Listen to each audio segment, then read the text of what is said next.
শুরুতেই উত্তপ্ত সংসদ। বাদল অধিবেশনের প্রথম দিনেই স্লোগান, বিক্ষোভ আর হট্টগোলে থমকে গেল লোকসভার কার্যক্রম। নিট ইউজি প্রশ্ন ফাঁস বিতর্ক এবং রাম মন্দির অনুদান চুরি সহ একাধিক অভিযোগে সরব বিরোধীরা। পরিস্থিতি সামাল দিতে স্পিকারকে একাধিকবার অধিবেশন মুলতবি করতে হয়। প্রথমে দুপুর 12টা পর্যন্ত অধিবেশন মুলতবি করা হয়।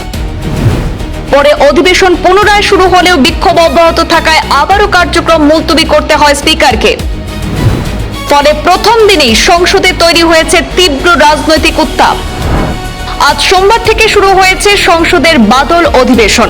আগামী 13 আগস্ট পর্যন্ত চলবে এই অধিবেশন, কিন্তু প্রথম দিনেই বিরোধীদের বিক্ষোভ আর স্লোগানে উত্তপ্ত হয়ে ওঠে লোকসভা এবং রাজ্যসভা। অধিবেশন শুরু হওয়ার পর প্রথমেই প্রয়াত প্রাক্তন সাংসদের প্রতি শোক প্রস্তাব পাঠ করেন লোকসভার স্পিকার ওম বিড়লা। এরপরেই নিট ইউজি পরীক্ষা নিয়ে বিতর্ক এবং অযোধ্যার রাম মন্দিরের অনুদান সংক্রান্ত অভিযোগে আলোচনার দাবিতে আসন থেকে উঠে বিক্ষোভ শুরু করেন বিরোধী সাংসদরা। বিরোধীদের স্লোগানে সংসদের পরিবেশ ক্রমেই উত্তপ্ত হয়ে ওঠে।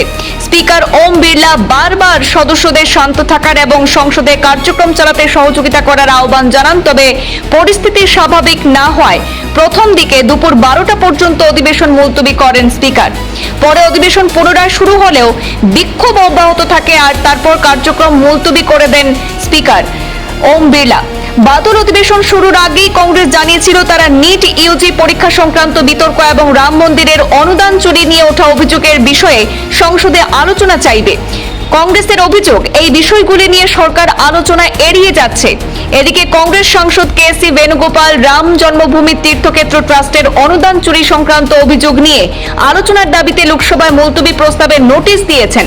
পাশাপাশি একাধিক বিরোধী সাংসদ নিট ইউজি পরীক্ষার অনিয়মের অভিযোগ নিয়েও আলোচনা দাবি করেছেন।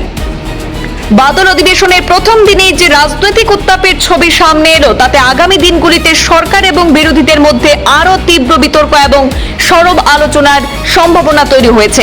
এখন নজর পরবর্তী অধিবেশনগুলো কিভাবে এগোয় এবং উত্থাপিত বিষয়গুলি নিয়ে সংসদে আলোচনা হয় কিনা তা দিকেই তাকিয়ে রয়েছে গোটা রাজনৈতিক মহল সহ দেশবাসীও। ব্যুরো রিপোর্ট, পূর্বাঞ্চল প্রতিদিন।